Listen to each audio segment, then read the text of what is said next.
Buenos días, yo soy la doctora Estela Rodríguez. Yo soy asistente profesora de cáncer del pulmón en la Universidad de Miami, en el Sylvester Cancer Center, y estoy aquí con nuestra colega, la doctora Ola Sagasti, que también está en nuestra institución y trabaja como oncóloga torácica. Nosotros tenemos mucha pasión en términos de educar a la población y a nuestra comunidad hispana sobre vivir con cáncer del pulmón. Y esa es la razón de esta presentación esta mañana. Vamos a cubrir diferentes temas. Vamos a cubrir eh, el, eh, qué pasa cuando un paciente está diagnosticado con cáncer del pulmón, cómo se logra hacer una estadía del cáncer del pulmón, qué tipos de pruebas se deben de ordenar, incluyendo pruebas de biomarcadores. Y después discutir parte del tratamiento del cáncer del pulmón avanzado, del pulmón que está localmente avanzado. Hay diferentes opciones de tratamiento que queremos discutir con nuestro público. Y al final vamos a recalcar los programas de recursos y apoyos que Lung Cancer Research Foundation tiene disponibles en inglés y en español para los pacientes. Bienvenida, doctora Lazagasti. Gracias, gracias. Y para mí es un placer. Este es el tercer año consecutivo, yo creo que hacemos esto, la primera vez que lo hacemos de manera de grabación, pero de nuevo para nosotros realmente es importante que el público, especialmente el público que habla español, ¿verdad? Que no siempre tienen oncólogos o un equipo de personas que hablen su mismo idioma, pues que sepan que estamos aquí dispuestos, que queremos, ¿verdad? Ayudar a entender, ¿verdad? No solamente el diagnóstico y los pasos a seguir, sino también que estamos aquí para apoyarlos y saber que hay esperanzas y que no están solos. Así ¿No?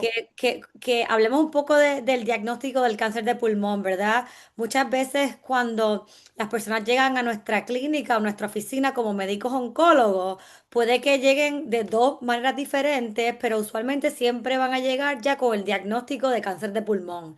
En ese entonces los pacientes no tienen mucha información, ¿verdad?, acerca de el estadio o el tratamiento, pero posiblemente ya han sido sometidos a una biopsia. Usualmente cuando los pacientes la encuentran, ya sea de manera incidental o a través de un proceso que llevan de seguimiento y de workup, le encuentran una masita en el pulmón y han sido sometidos, ¿verdad?, a una biopsia a través o de una broncoscopía, que es cuando un pulmonólogo va dentro con una camarita y le toma una muestrita en el pulmón y también en los ganglios similares. O otra manera donde hacemos también biopsia es a través de los radiólogos intervencionales que usualmente van a través de la espalda. Pero eso es importante, ¿verdad? Porque eso nos deja saber el tipo de diagnóstico. Como vemos aquí, hay diferentes tipos de cáncer de pulmón. Entre ellos, el más frecuente y el más común es el cáncer de pulmón no microcítico, que entonces se divide en los subtipos más comunes, que es el adenocarcinoma y el carcinoma de células escamosas. Usualmente el carcinoma de células escamosas es relacionado, ¿verdad?, en personas que tienen historial de fumar, pero vemos casos en cual personas que no tienen historial de fumar también pueden tener rara incidencia de este tipo de cáncer. Y tenemos el adenocarcinoma, que entonces el cáncer que le da, le puede dar a la gente que ha usado tabaco, pero que también estamos viendo muchas altas prevalencias e incidencias en personas que nunca han fumado cigarrillo. Particularmente estamos viendo también alta incidencia en mujeres y en gente joven. Así que definitivamente sabemos que esto es alarmante, pero hay mucha, ¿verdad?, interés y mucha investigación en este tipo de cáncer para poder descubrir cuáles son los factores de riesgo y por qué estas poblaciones que no necesariamente veíamos antes con cáncer de pulmón, ahora les está dando cáncer. Entonces, lo dejo a ti para que si quieres hablar un poquito más Inicio acerca de del otras cáncer. pruebas moleculares y otros estudios.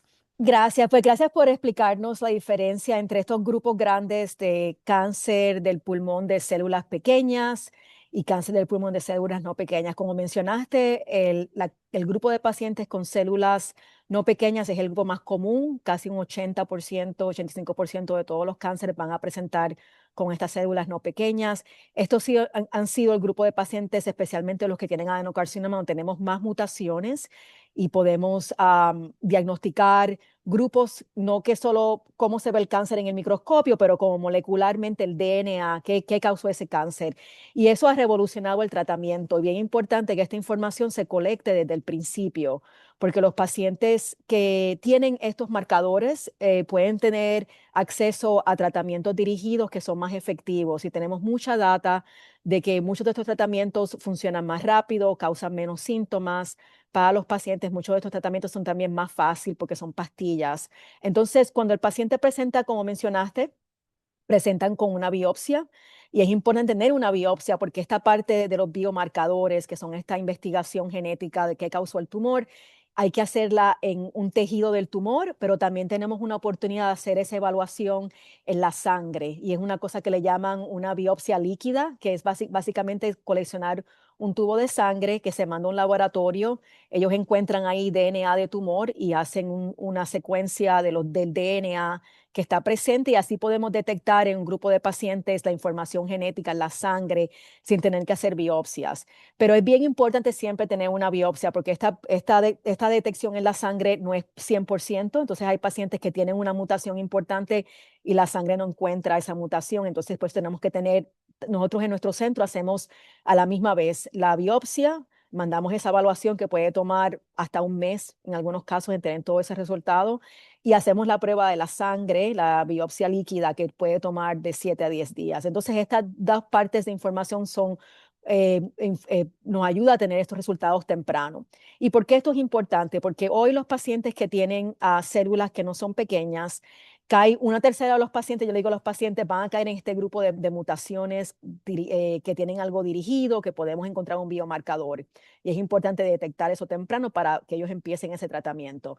Hay otra tercera parte de pacientes que tienen un biomarcador que se puede detectar bien fácil para el patólogo en su hospital local, que se llama PDL1, que es un marcador que es donde actúa la terapia de inmunoterapia. Y eso, los pacientes que tienen alta expresión en el tumor o alrededor del tumor de este receptor PDL1 pueden responder muy bien a la inmunoterapia sin tener que recibir quimioterapia. Entonces, una tercera parte tienen biomarcadores y hay muchos biomarcadores, hay como 3 a 12 ya de biomarcadores. Una tercera parte va a tener expresión alta de la inmunoterapia y pueden recibir inmunoterapia solo desde el principio. Y el otro grupo, la otra tercera parte que nos queda, van a ser pacientes que vamos a tratar con quimioterapia y inmunoterapia. Entonces, en el pasado nosotros le damos quimioterapia a todo el mundo. Pero es importante definir estos subgrupos porque la quimioterapia no funciona igual para todos estos grupos. Hay pacientes que tienen una mutación de un gen que se llama EGFR, el growth factor de EGFR. Esos pacientes van a responder mejor a esas pastillas, no a la quimioterapia. Y también la inmunoterapia, que puede funcionar muy bien en unos pacientes que tienen alta expresión de receptor, no va a funcionar tan bien en pacientes que tienen, por ejemplo, un ALK fusion, que es una fusión de dos proteínas. Entonces es importante saber esta información para que el paciente responda mejor. Y también que tengamos la patología definida, porque como mencionamos, está esta división grande entre células pequeñas y no pequeñas. El patólogo nos va a decir, los pacientes con células no pequeñas van a tener todas estas pruebas de biomarcadores. Los pacientes que tienen células pequeñas, hoy en día no hay tantos biomarcadores hoy, pero eso cambia todo el tiempo. Pero hoy en día esos pacientes van a recibir quimioterapia y muchos de ellos radiación. Entonces, esa es la parte de la patología.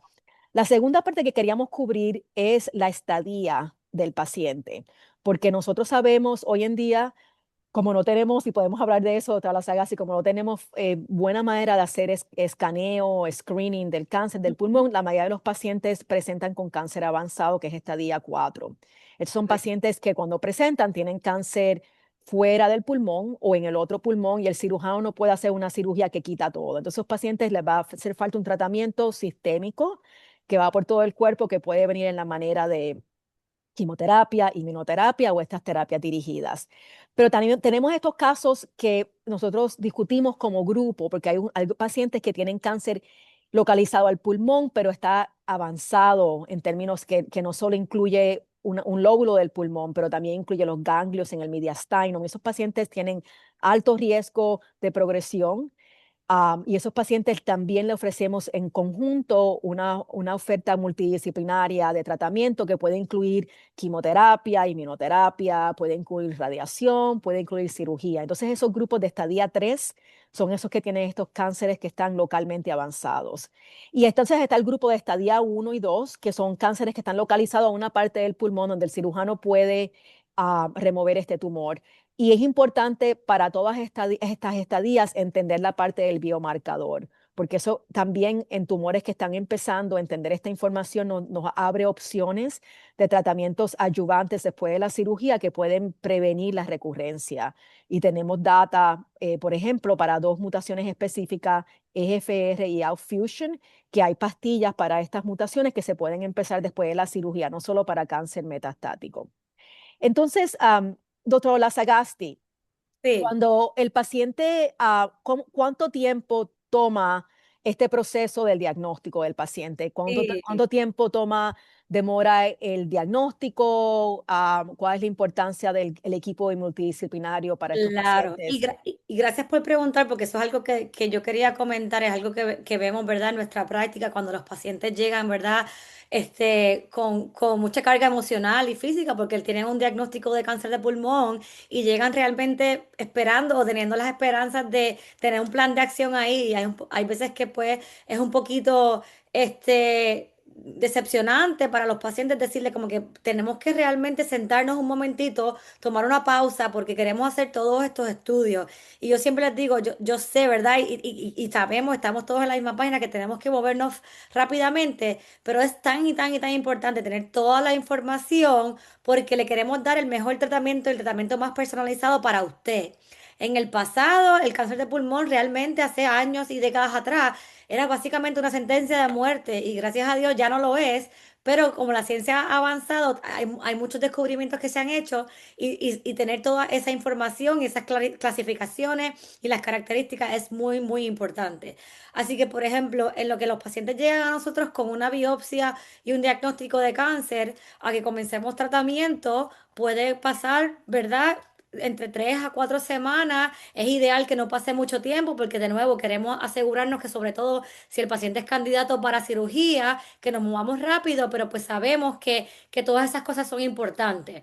Así que muchas veces también están confundidos, ¿verdad? Nuestros pacientes que ya llegan con una biopsia y le decimos, ok, pero ahora tenemos que hacer broncoscopía porque ahora tenemos que hacer el estadio patológico. Y nos dicen, pero doctora, ya yo tengo la biopsia. Así que es importante, ¿verdad?, aclarar y explicar que la única manera para uno determinar si los pacientes son candidatos a cirugía es haciendo la broncoscopía, ¿verdad? La camarita que hablamos para tomar esas pruebas de los ganglios para saber si los ganglios están envueltos o no. Porque por más que tenemos el PET scan, y el PET scan nos puede dar una idea si estos ganglios se iluminan o no, la manera realmente más adecuada y la manera que nos va a dar la información más precisa es haciéndola a través de la broncoscopía.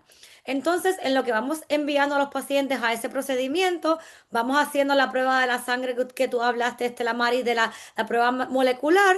También vamos pidiendo, ¿verdad?, la prueba mutacional y de biomarcadores de los tejidos. Y entonces ahí podemos, por lo menos, ganar tiempo y obtener todas estas pruebas y este workup que le llamamos, en lo que los pacientes hacen todo la planificación que necesitan para tener, ¿verdad?, ese conjunto. También esto es un buen momento en lo que todas esas órdenes y esos procedimientos se van estableciendo. Nos sentamos usualmente en el tumor board, ¿verdad?, para tener una idea, para que nuestros colegas, ya sea el radiooncólogo o los cirujanos, estén al tanto del caso y sepan como que, mira, posiblemente esto es un paciente que lo vamos a referir a donde a ti porque tenemos que potencialmente es un candidato a la cirugía. Así que cabe recalcar, ¿verdad?, que sí, que es un poco desesperante, ¿verdad? Y que sabemos que los pacientes están deseosos de comenzar el tratamiento, pero que los estudios han demostrado que es prudente, ¿verdad?, esperar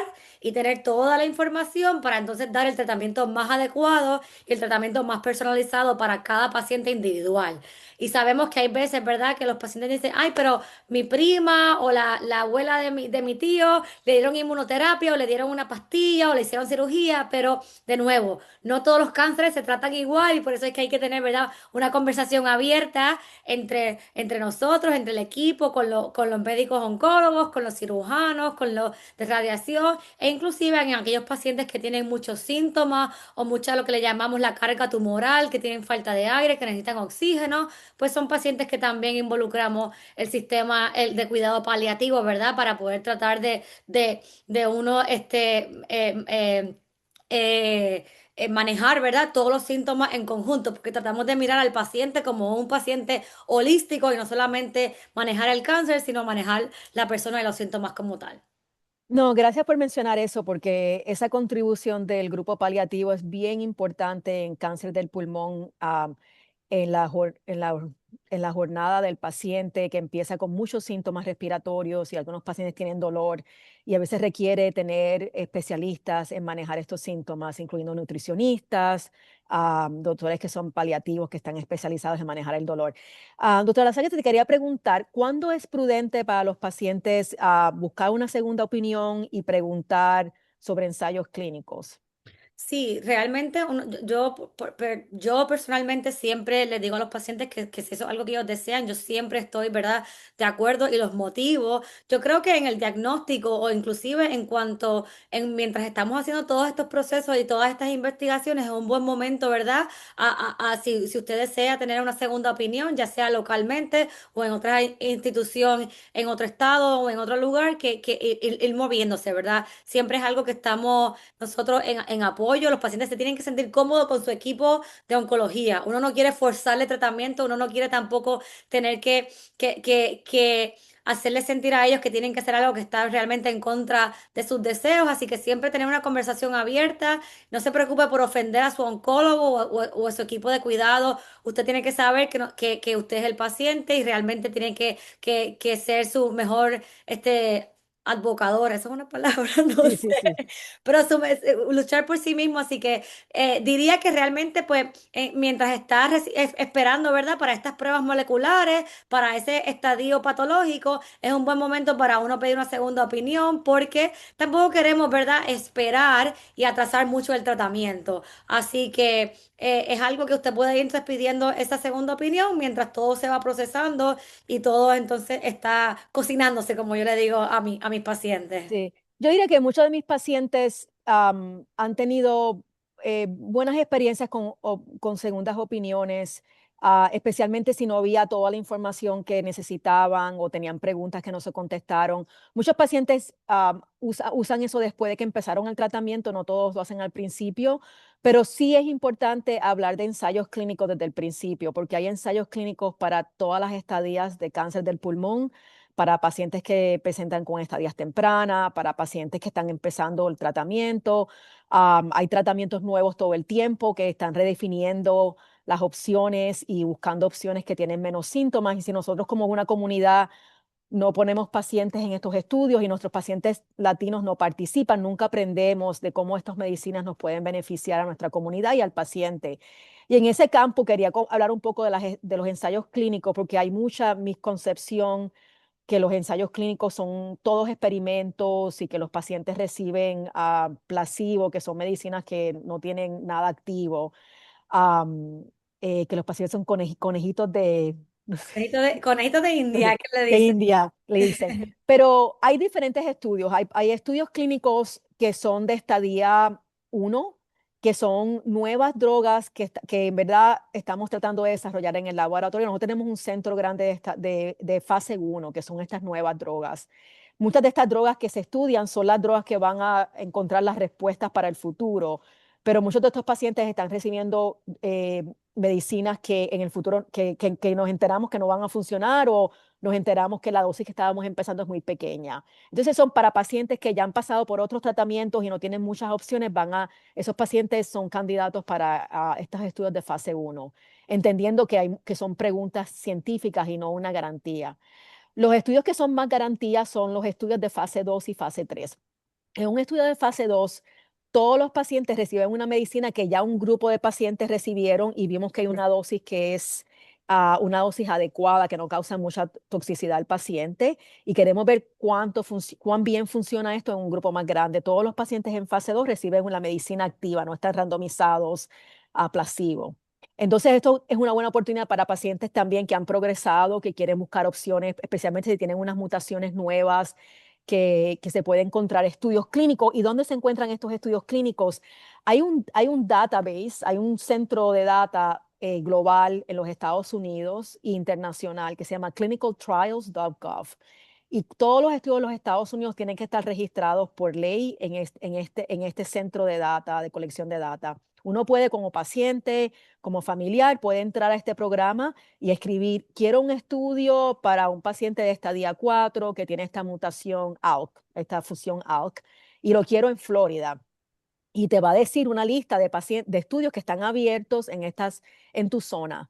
Y también te va a decir de estudios que están abiertos en China, que no vamos a poder viajar a China, pero por lo menos te da una idea de lo que está disponible. Y yo le recomiendo a los pacientes que tomen el tiempo de buscar esta información y traerle esta información a su doctor, porque puede haber estudios que están en nuestro centro y pueden haber estudios en otros centros que nosotros ni sabemos. Entonces, esta comunicación con el paciente, bien importante que el paciente también sea parte del proceso. Entonces, los estudios de fase 2, como decía, todo el paciente recibe una medicina, pero no son medicinas que están aprobadas todavía. El estudio de fase 3 es probablemente la parte más safe que uno puede participar porque ya ha pasado por las primeras dos fases. Hay mucha data en términos de la toxicidad, de cómo manejar los síntomas y potencialmente hay una buena señal de que esto puede ser activo. Pero los estudios de fase 3 son los estudios que registran las nuevas medicinas que van a ser aprobadas y el FDA, el gobierno, requiere que muchos de estos estudios comparen lo que usualmente hacemos con lo que vamos a hacer nuevo. Entonces ahí es que los pacientes están randomizados, pero no están randomizados a recibir nada o recibir una medicina. Están randomizados, la mayoría de estos casos, a hacer lo que siempre hacemos, que es el estándar, o hacer el estándar y algo más. Entonces, esos son los estudios que nosotros no tenemos control en qué grupo cae el paciente, pero también son estudios bien importantes porque ya son estudios que ya han pasado por diferentes fases y queremos ofrecerle estas opciones nuevas a nuestros pacientes para que tengan mejores resultados, porque aunque tenemos mucho desarrollo, ha habido mucha investigación y la sobrevivencia de los pacientes ha doblado en los últimos 5 o 10 años para los pacientes de cáncer del pulmón. Todavía hay muchos pacientes que progresan después del segundo año y hay pacientes jóvenes que progresan y no responden. Entonces tenemos que hacer estas investigaciones. Entonces, hablar de los estudios clínicos desde el principio pues, es importante. Usted también hacer su asignación en la casa de buscar qué estudios clínicos hay en su zona fuera de esa institución. Y si se encuentra en una relación con un grupo médico que no está funcionando al principio o durante el curso del tratamiento, sentirse empoderado de que usted tiene la capacidad de buscar una segunda opinión al principio o más tarde en el tratamiento, si va a encontrar opciones nuevas para usted. Y nosotros pensamos que eso es bien importante para los pacientes y es algo que yo le desearía a mis familiares. Hablamos de los biomarcadores, doctora Lazagasti. Am, Sí. ¿qué más, qué más los pacientes deberían conocer en términos qué tipo de información y cuándo deberían tenerla? Una cosita que quiero recalcar Ujú. con lo de los ensayos clínicos que dijiste, que me parece súper importante, y es recordar, ¿verdad? Que habíamos dicho hace un rato que antes, ¿verdad? El cáncer de pulmón era una sentencia de muerte y ahora el cáncer de pulmón es un cáncer muy tratable, ¿verdad? Y la esperanza que esos nuevos desarrollos y nuevos medicamentos le dan a los pacientes y todo eso se hace a través de ensayos clínicos, ¿verdad? Es la única manera, como dijiste, que aprendemos, ¿verdad? Y que podemos hacer descubrimientos de medicamentos que sí funcionan y se va avanzando la ciencia, ¿verdad? Y es importante tener a nuestra población representada porque queremos saber, ¿verdad? Que los tratamientos que se aprueban también son beneficiosos para nuestros pacientes. Así que hable con su médico primario, con su equipo, pregunte, ¿verdad? Nosotros no ganamos nada.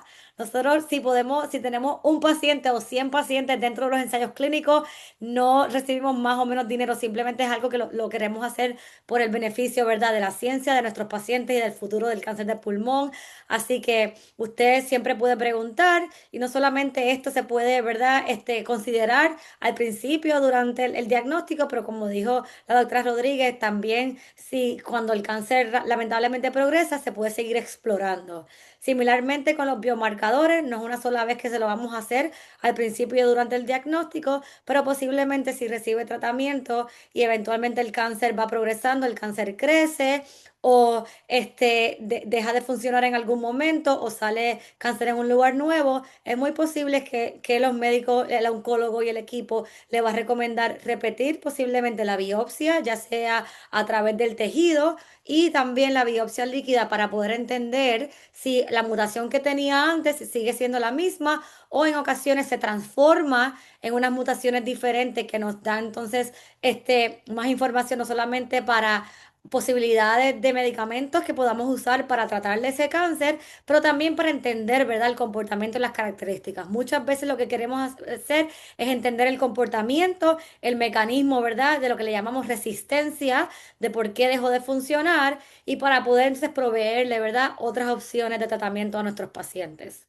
Esa era la pregunta. Gracias por mencionar eso, porque nosotros vemos casos de segundas opiniones que vienen a la universidad y hemos visto casos, no unos, bastante casos, donde los pacientes han estado en tratamiento 2 años y nosotros hacemos una prueba cuando los conocemos y encontramos por primera vez esa mutación que le abre la puerta a un paciente a responder 6 años. Entonces, esa información, esas pruebas repetidas, aunque se hicieron al principio, a veces hay pacientes que tuvieron pruebas con laboratorios que no eran comprensivos y en verdad no se entendía toda la parte genética. Ahora muchas de las pruebas comprensivas genéticas cubren 300 genes, tienen mucha más información de lo que teníamos en el pasado. Entonces eso es importante. Bueno, vamos a movernos a la parte del tratamiento del cáncer, porque habíamos mencionado que hay pacientes que presentan con cáncer localizado, que podemos directamente hacer cirugía.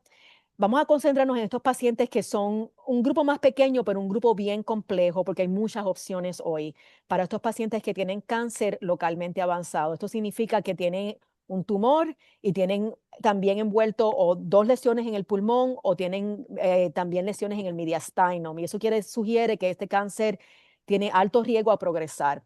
Entonces, para estos pacientes en el pasado, si tenían ganglios, bastante ganglios en el mediastinum, nosotros no hacíamos cirugía, los mandábamos directamente a radiación porque pensábamos que la cirugía no podía curar esta enfermedad.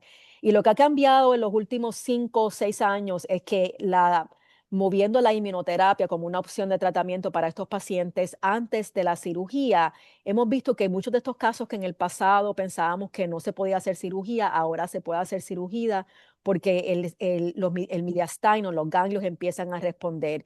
Y en uno de los estudios principales de la data de la quimio y la inmunoterapia antes de la cirugía, un estudio que se llama Checkmate 816, se usaron 3 cursos de quimioterapia con inmunoterapia. Y en ese estudio, cuando hicieron cirugía, uno de 4 pacientes que tuvieron ese tratamiento antes de la cirugía, los cirujanos no encontraron cáncer. O sea, el tratamiento que se empezó antes de la cirugía fue bien efectivo. Y también nos dio información de la biología del tumor y cómo el tumor responde al tratamiento. Porque imagínense, si nosotros esos pacientes los hubiéramos mandado a cirugía, sabíamos que eran alto riesgo, pero no teníamos ninguna información de cómo ellos pueden responder a la quimioterapia o a la inmunoterapia que se puede añadir después de la cirugía.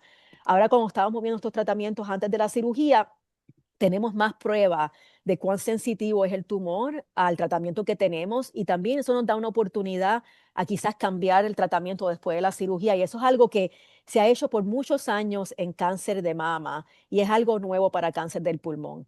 Ahora, lo que esto significa, y quiero discutir con la doctora Sagasti, es que muchos de nuestros pacientes que nosotros pensamos, hoy vamos a empezar el tratamiento hoy, ahora los estamos mandando a la doctora Sagasti a hacer quimioinmunoterapia que puede tomar de 3 meses antes de la cirugía.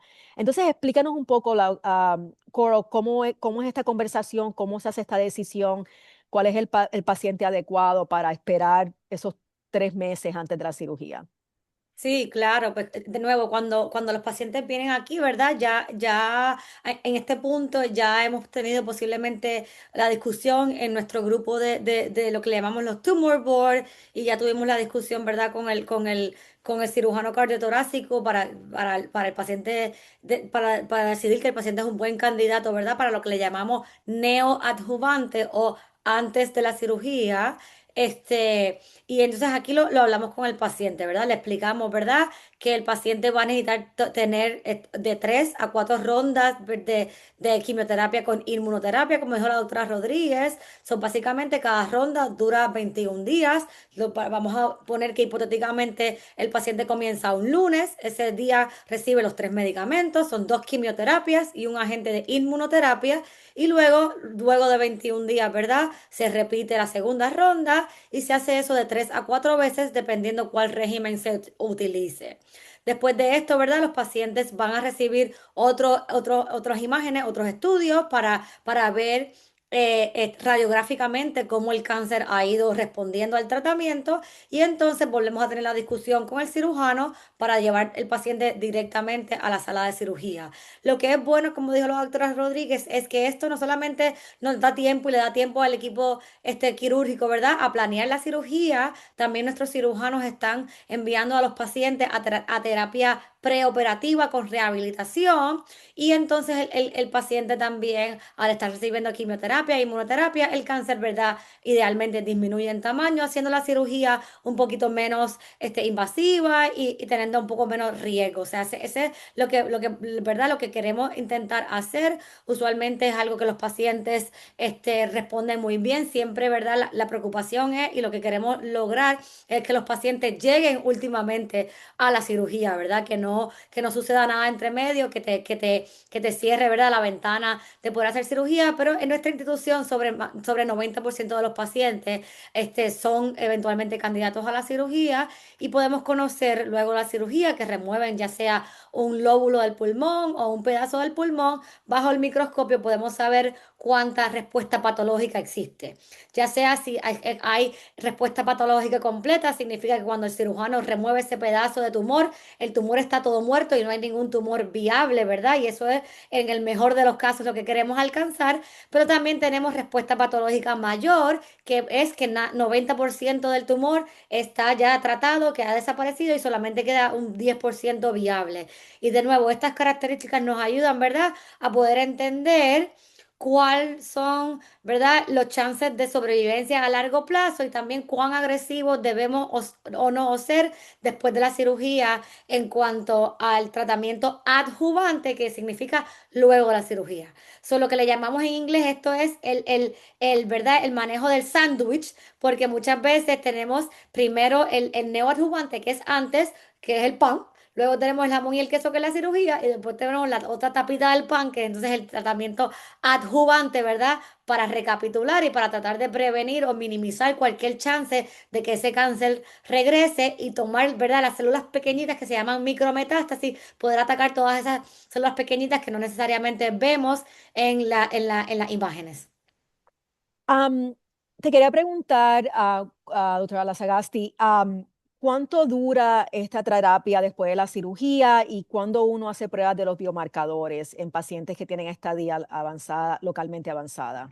Sí, usualmente queremos, ¿verdad?, tener todos estos biomarcadores, como estábamos hablando en el principio, de antemano, antes de tomar una decisión si el paciente va a recibir terapia neoadjuvante con inmunoterapia y con quimioterapia, porque si tú tienes algunas mutaciones específicas, no eres candidato a este tipo de régimen con inmunoterapia. Sabemos que los pacientes no solo no responden también a la inmunoterapia, sino que pueden tener mayores efectos secundarios con la inmunoterapia. Así que por eso es muy, muy importante, ¿verdad?, tener todas estas características y conocer a lujo de detalle todos, ¿verdad?, los componentes de cada tumor, porque todos los tumores, ¿verdad?, se comportan de una manera peculiar y diferente y necesitamos tener todo ese panorama para poderte ofrecer el mejor tratamiento para ti. Así que si tú conoces a alguien o a un familiar o a un vecino que tiene cáncer de pulmón, que el tratamiento fue un poquito diferente, no significa que el manejo de la persona o de usted es inadecuado, significa que tiene que haber una pequeña característica o un detalle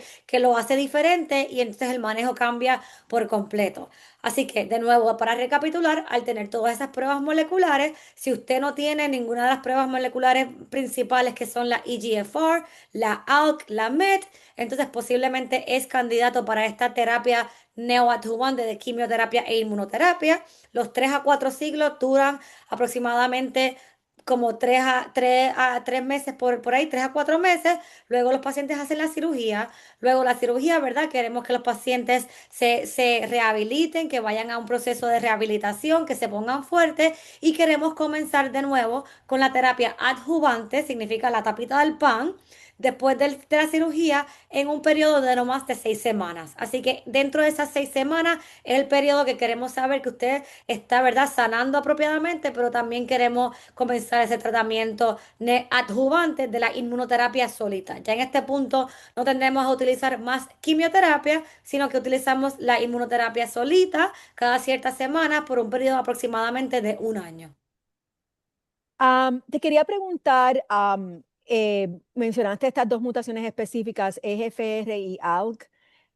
Sabemos, tenemos data en los últimos 5 años que esos pacientes no deben recibir inmunoterapia cuando hacen esta terapia alrededor de la cirugía y pueden recibir la pastilla para esa mutación después de la cirugía. Son los pacientes con la mutación EGFR, esos pacientes pueden recibir quimioterapia seguido por la pastilla por 3 años.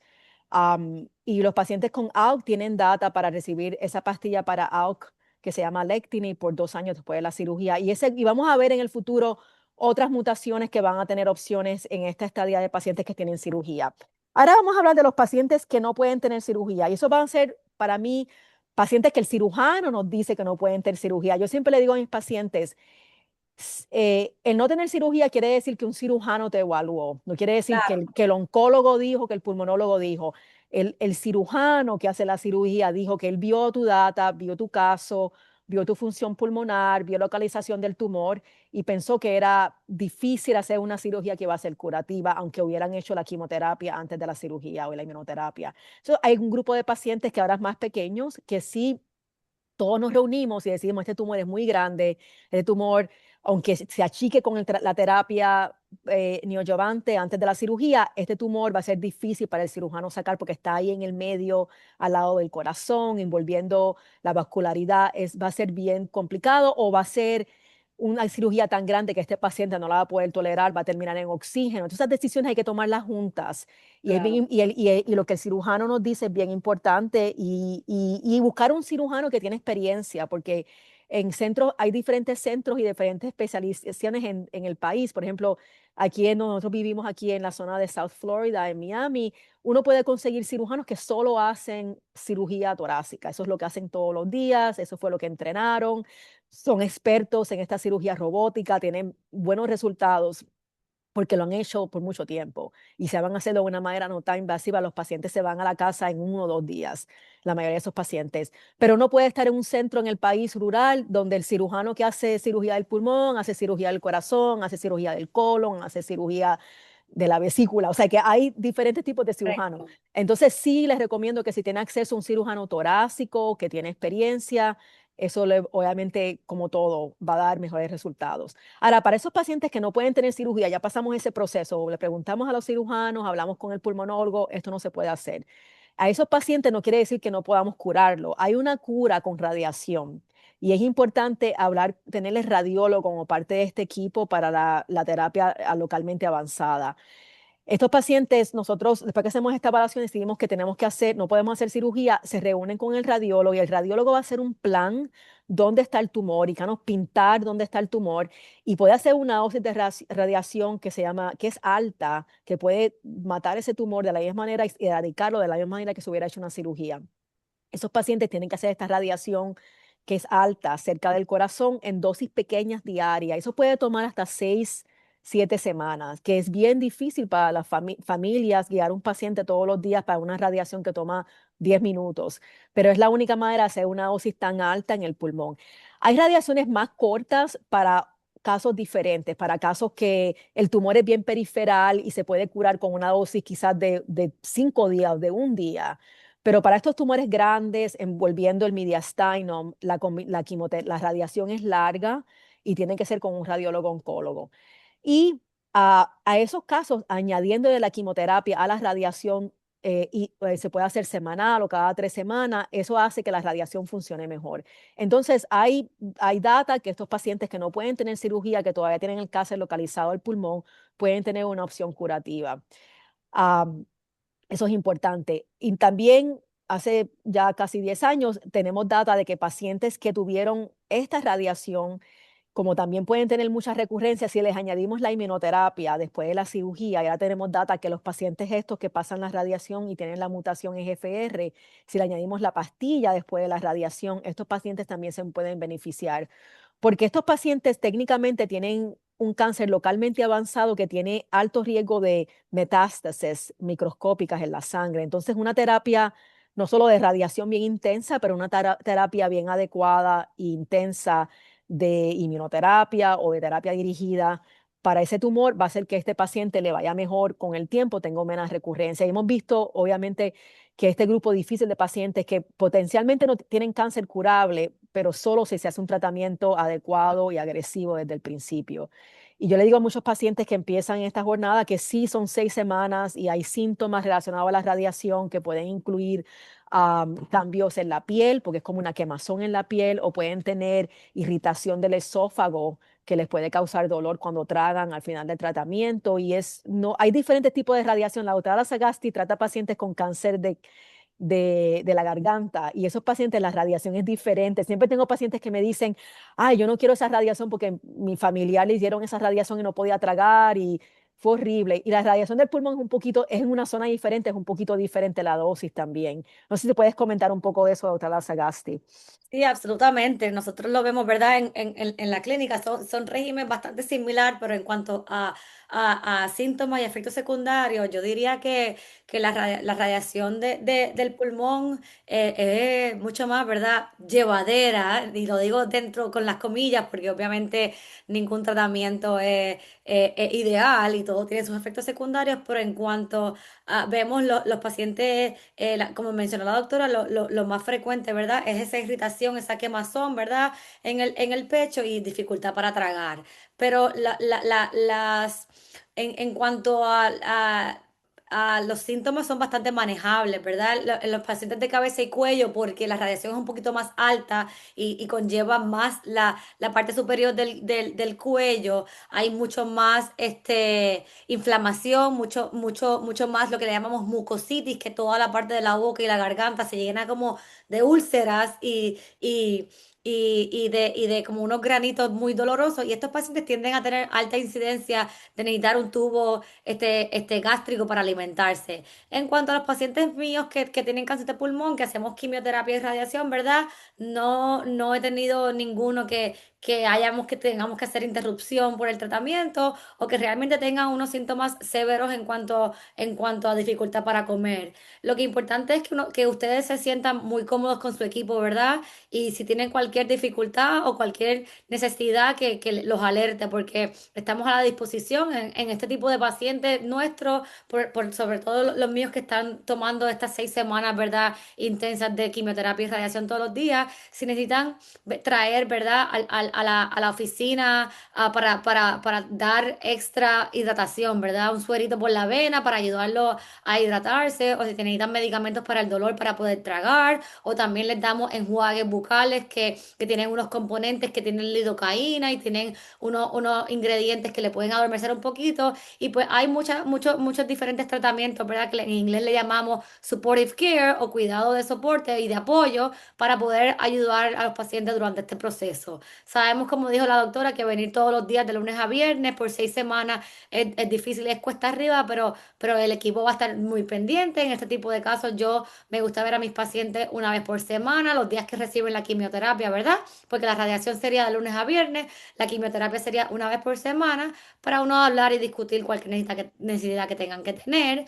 Después de ese periodo de 6 semanas intenso, como lo dijo la doctora, entonces lo que hacemos es que repetimos las imágenes y le damos o inmunoterapia a los pacientes ¿verdad? Que no tienen ninguna mutación o ninguna alteración genómica, o en los pacientes que tienen, ¿verdad? La EGFR que estábamos hablando, ahora hace poco estuvo aprobada también en este tipo de pacientes para darle esa pastillita luego con la combinación de la quimioterapia y la radiación. Así que definitivamente todos estos avances que son muy emocionantes, que no teníamos en el pasado y ahora tenemos muchas diferentes opciones, como han visto aquí en el día de hoy, de cómo tratar a nuestros pacientes y darle la mejor expectativa de vida.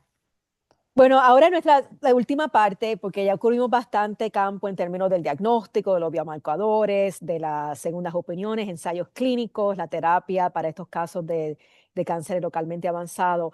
Ahora queríamos comentar de la parte bien importante de, por nuestra perspectiva y lo que el Lung Cancer Research Foundation hace es ayudar a los pacientes a vivir con cáncer del pulmón, tratar con los efectos secundarios del tratamiento, a conseguir asistencia para pagar o tener estas pruebas de biomarcadores, conseguir un plan personalizado de seguimiento, también lidiar con las emociones que no solo el paciente, pero la familia puede encontrar con este diagnóstico. Tenemos, como hemos mencionado, pacientes que son más jóvenes que en el pasado, que están trabajando. Hay muchos problemas para pacientes jóvenes que están en su parte de su vida que tienen una familia que mantener, tienen que trabajar para tener esta cubierta médica. Entonces es bien importante apoyarse en estos grupos como el Lung Cancer Research Foundation, que tienen uno puede llamar, hablar con un social worker, un counselor, una persona que le puede dar información. Y es importante informarse porque hay recursos disponibles para nuestros pacientes, a veces en la misma institución que uno tiene o a veces fuera de esta institución. A veces te pueden conectar con otro paciente que ha pasado por el mismo proceso que te puede ayudar.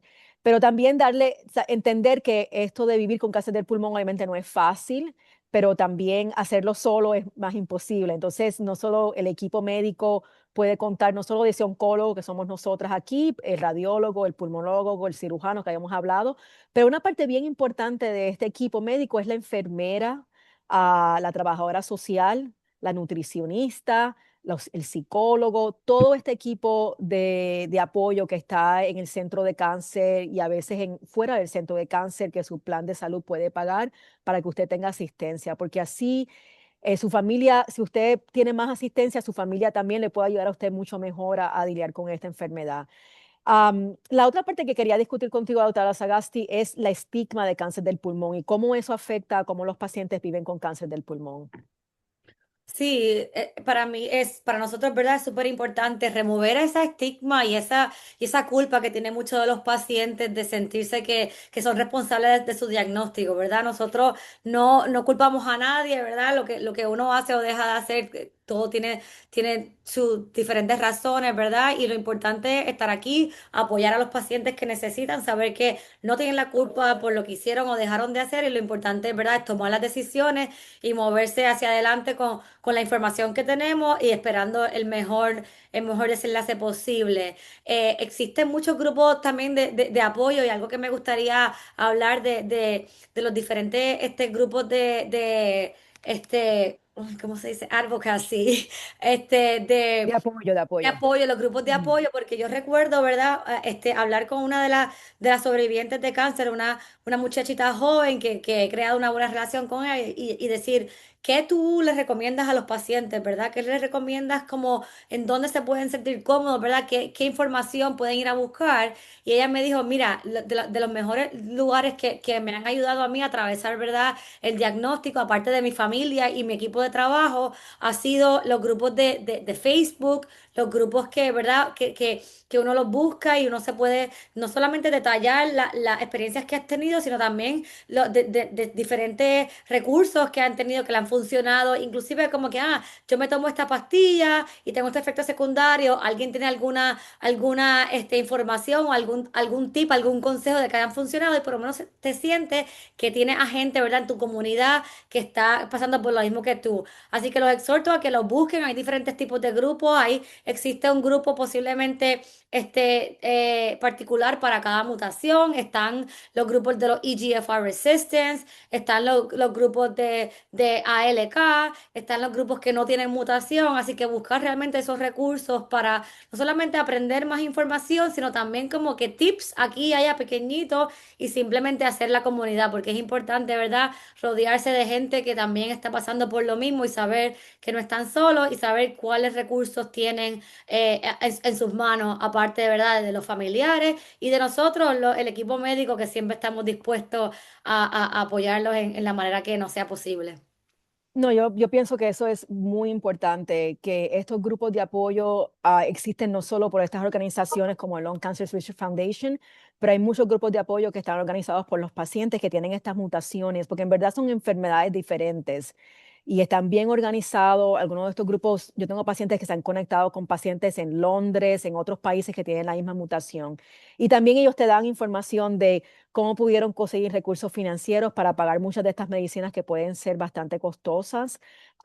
Pero el tratamiento del cáncer de pulmón ha avanzado eh, tantísimo en los últimos 20, en los últimos 10, en los últimos 5 años. En el último año vimos 11, 12 drogas nuevas aprobadas por el FDA. Eso quiere decir que toda esta investigación, todos estos estudios nos han dado nuevas opciones y quizás en el futuro competencia para drogas que sean un poquito más económicas, pero lo que sí nos ha dado es más esperanza de que los pacientes pueden vivir hoy y que este estigma de que el cáncer del pulmón lo causó el paciente porque fumaba y que no se merece tratamiento tiene que cambiar, porque eso hace que los pacientes no hagan un diagnóstico a tiempo, no busquen información sobre pruebas de escaneo como screening que tenemos para cáncer del pulmón. La doctora La Sagasti hace mucho trabajo en eso, que el cáncer de mama y el colon, la gente se hace pruebas anuales para buscarlo temprano y el cáncer del pulmón, la gente no hace esto porque piensan que si todavía están fumando, no vale la pena hacer la prueba o no quieren buscar información.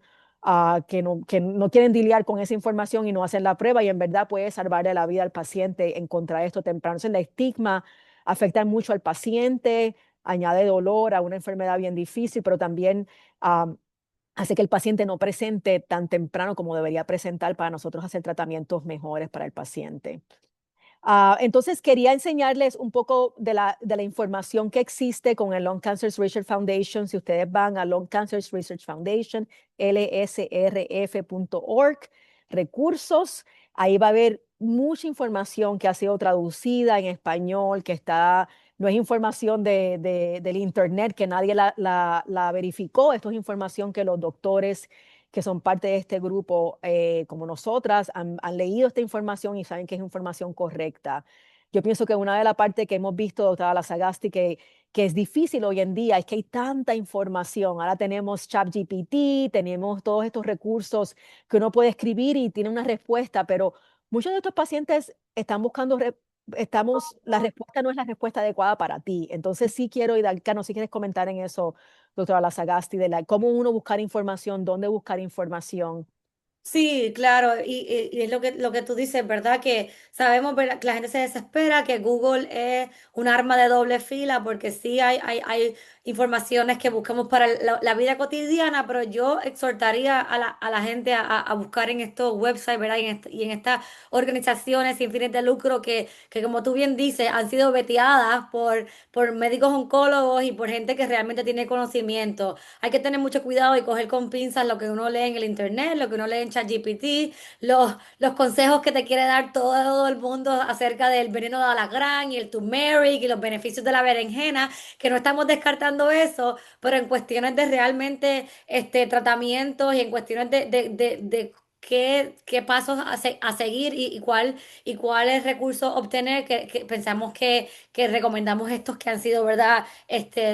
Realmente factibles y tener un poquito de cuidado con lo que se lee, porque hay mucha mala información en el internet, hay mucha gente que también tiene buenas intenciones, pero no necesariamente los grados médicos para compartir esta información. Así que de nuevo, estos lugares son el Lung Cancer Research Foundation, el Go-To for Lung Cancer, el American Lung Society. Son lugares que uno puede ir, ¿verdad? A recibir la información correcta y cualquier cosa que usted lea, que tenga curiosidad o que tenga, ¿verdad? Dudas o preguntas que quiera saber más, pues siempre puede y debe traerlo a colación a su equipo de cuidado, a sus médicos oncólogos, a las enfermeras, para preguntarle, mira, doctora, ¿qué usted piensa de eso? Nosotros tenemos muchos pacientes que toman diferentes suplementos, que tienen diferentes preguntas y simplemente son conversaciones que podemos tener en la clínica, de nuevo, sin prejuicios, sin juzgar a nadie, simplemente preferimos saber, ¿verdad? Su opinión y su preferencia y tener esa discusión en la oficina para aclarar cualquier duda y saber que nos estamos comprometiendo con el cuidado y ni atención médica. Gracias, pues vamos a terminar esta sesión. Creo que hemos cubierto mucho campo de información, Perfecto. pero es parte de lo que nosotros conversamos con nuestros pacientes todos los días, como recalcando que el tratamiento de cáncer del pulmón hoy en día ha cambiado, es personalizado. Hay que tener información de los biomarcadores, hay que tener información de la estadía, hay que a veces esperar por estos resultados para hacer la mejor opción personalizada para usted. El tratamiento que le ofrecieron a su vecina puede ser bien diferente al de usted porque el caso de usted es diferente. Entonces, entender que cada caso es diferente, entender que esta comunicación con los doctores, el equipo médico, tiene que ser bidireccional, que usted puede traer información a su doctor, usted tiene poder de decisión, puede buscar opiniones secundarias si no está en una relación que no es buena para usted con un grupo médico, eso puede pasar. Quiero que la gente sepa que eso puede pasar y usted tiene derecho de buscar una segunda opinión, tiene derecho de preguntar sobre ensayos clínicos.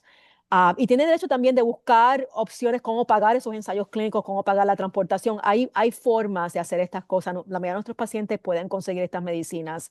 Hay que informarse y hablar con su doctor.